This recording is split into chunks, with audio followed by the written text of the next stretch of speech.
સુરતના પાંડેસરામાં માતૃશક્તિ યોજના હેઠળ વાસી કઠોળ આવ્યું। સગર્ભા મહિલાઓના આરોગ્ય સાથે ગંભીર ચેડાનો આક્ષેપ કરવામાં આવ્યો છે। આંગણવાડી કાર્યકરોની તપાસમાં એક્સપાયરી કઠોળનો જથ્થો મળ્યો છે।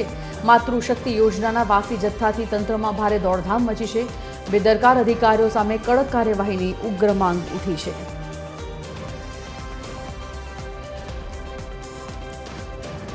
ફોનલાઈન પર સંવાદદાતા અમિત ઠાકોર જોડાઈ ગયા છે। અમિત, શું વિગત આ મુદ્દા પર? ચોક્કસપણે હાલ વાત કરવામાં આવે તો મુખ્યમંત્રી માતૃશક્તિ યોજનાનો જે માલ આવતો હોય છે, જે આંગણવાડી મહિલાઓ હોય છે, સગર્ભા મહિલાઓ હોય છે, તેને આપવામાં આવતું હોય છે।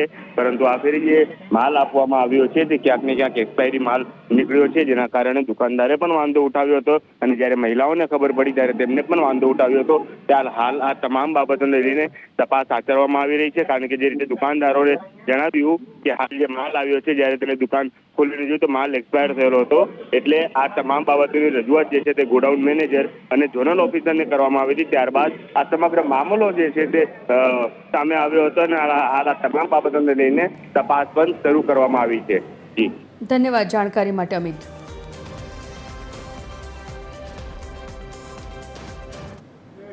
અમે આંગણવાડી મહિલાઓને બોલાયા હતા, આંગણવાડી મહિલાઓ એવું કીધું કે આ માલ એક્સપાયર થયો। બીજી દુકાનોમાં અમે તપાસ કરી કે એક્સપાયર થયેલો માલ છે। બીજી આંગણવાડી વાળાએ એમને કીધું અને પછી મારે ત્યાં બી માલને ખોલીને જોયો તો એક્સપાયર થયેલો માલ છે। એટલે આપને અમે રજૂઆત કરી છે, ગોડાઉન મેનેજરને અમે રજૂઆત કરી અને જોનલને બી રજૂઆત કરી કે તમે એમની પાસે લખાવીને લઈ લો, અમે માલ ઉઠાવી લઈશું। તો હજુ સુધી મને કોઈ માલ ઉઠાવ્યો નથી અને હવે આ મહિના પાછું તેલ આવ્યું છે। હવે તેલનું વિતરણ કરશો એટલે અંગૂઠા મારશું, એટલે આ દાળ ચણાના બી અંગૂઠા લાગશે।